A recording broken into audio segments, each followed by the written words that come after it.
Hurst. I'm a council member of Town of Corte Madera.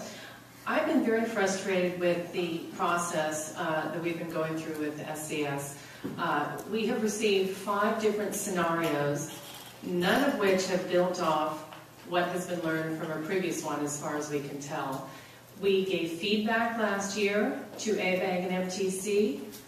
I don't believe our feedback was taken into consideration when the subsequent scenarios came out.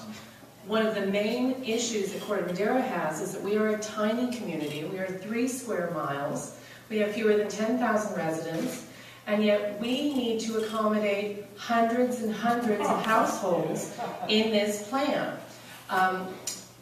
This is all going to tie into the RHNA numbers, the RHNA, Regional Housing Needs Allocation.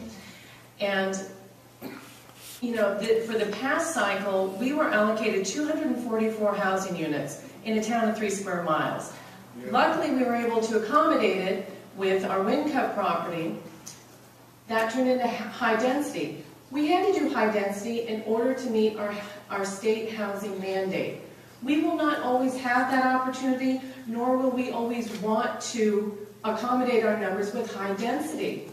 What are our options, and does ABAG and MTC not realize that some of our towns are built out and really don't have room to accommodate all this housing growth? Thank you. Yeah.